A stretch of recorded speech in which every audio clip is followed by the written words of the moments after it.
Dolly Parton isn't afraid to take on new projects.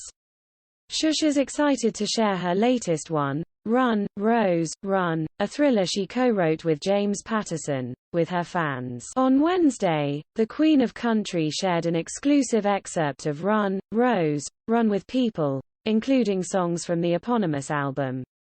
The book will be published by Little, Brown and Company on March 7, 2022. The Run, Rose, Run album, containing 12 original songs inspired by the book, will be released simultaneously. It's co-produced by Richard Dennison and Tom Rutledge and will be released on Parton's Butterfly Records, in partnership with another. I cannot be more excited about the release of my very first novel Run, Rose, Run with the great James Patterson. I also have a new album to go along with the book, Parton told People for the book and album announcement in August. All new songs were written based on the characters and situations in the book. I hope you enjoy the book and the songs as much as we've enjoyed putting it all. Run, Rose, Run follows a young singer Annie Lee Keys, who moves to Nashville to fulfill her dreams of becoming a star. But when country legend Ruth Anna Ryder decides to help the ingenue, the spotlight means Annie Lee's past may catch up with her. Shush is running from a past so dangerous, she may not live long enough to realize her dreams of stardom, or for the world to learn her true identity, reads the. Last month, Parton explained that the book project was Patterson's idea. I thought, what? Why do you want to write a book with me? You're doing all right on your own and I'm doing okay. Parton, 76, told People about responding to Patterson's proposition. He said, "No, I think this would be a good thing. So I thought, well, why not?" Parton and Patterson, the 74-year-old creator of the Alex Cross series, swapped ideas throughout the writing process. Parton discovered that she and her co-author are very similar in the fact that we like to have a good time and we don't take the work so serious we can't enjoy it, she explained. I'd get good title ideas from some of the things that he'd write, and then I would write something about that and the situation, and then he would expand on the characters and on more of the story, said Parton.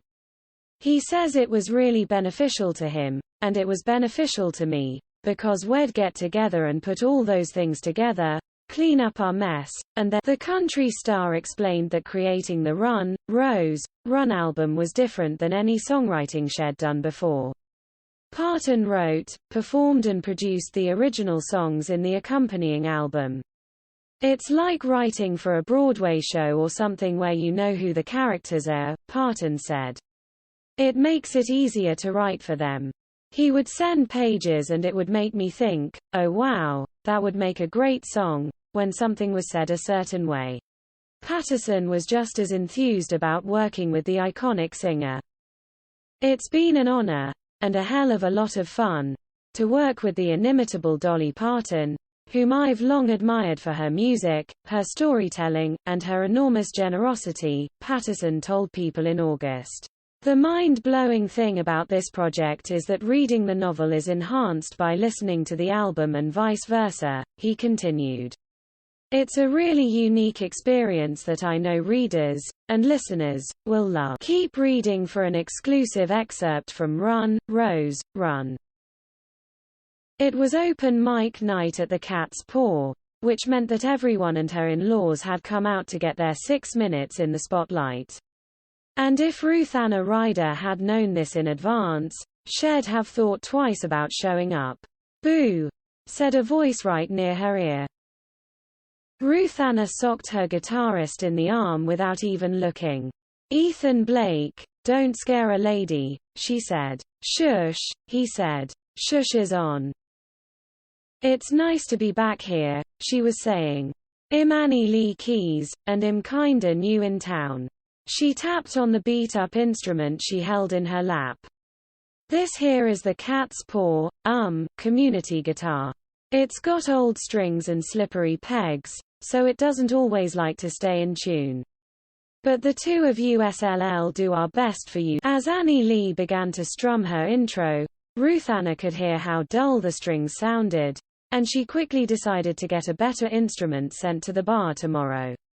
She was wondering whether she should get a Martin or a Gibson, or maybe a Taylor, when the girl opened her mouth and started singing. And Ruth Anna sat up and started Dark night, bright future. Like the phoenix from the ashes, I shall rise again. The girl's voice was a honey-colored soprano, clear and luminous. Where did this girl come from? Annie Lee Keys looked barely older than a teenager, but she sang as though she'd lived for 99 years and seen tragedy in each one of them. When she started a new song with a quicker tempo, her voice became a roar rather than a trill. Underneath that sweet, doll-faced exterior, there was something fierce and furious about Annie Lee Keys. Some dark pain powered those pipes. Ruth Anna was sure of it. She'd seen more than a lifetime's worth of brilliant, accomplished professional musicians, but this girl was a natural. It took one to know one. When Annie Lee finished her set and went to the bar for her celebratory club soda, the bartender waved her off. Somebody wants to meet you. He gave her a gentle shove and then they broke through a knot of people to find themselves standing in front of a small, battered table, in the very back corner of the bar, where the biggest star in Nashville was sitting, clicking her nails on the rim of a martini glass. Perfumed and painted, with smoky eyes and candy-red lips and her spectacular hair coiffed in studiously messy curls, Ruth Anna Ryder was so dazzling that Annie Lee gasped. As Ruth Anna extended a slender arm, gesturing for Annie Lee to sit, her beaded dress reflected the colored lights dripping down from the ceiling. "Damned if I don't look like a disco ball in here," she said, almost to herself. "Ruth Anna," Ethan said to the glittering queen beside him, "I'd like you to meet Annie Lee Keys." "Annie Lee, this is Ruth Anna Ryder. You're a very talented girl," she said. "I've been in this business for over 40 years, and I've seen more singers than I've seen Sundays. But honestly, you stand out, Annie Lee Keys. You've really got something special." Annie Lee's heart swelled with relief and gratitude. "Thank you," she whispered. "That means the world to me." But Ruth Anna didn't smile. She pointed one perfect, blood-red nail at Annie Lee's heart.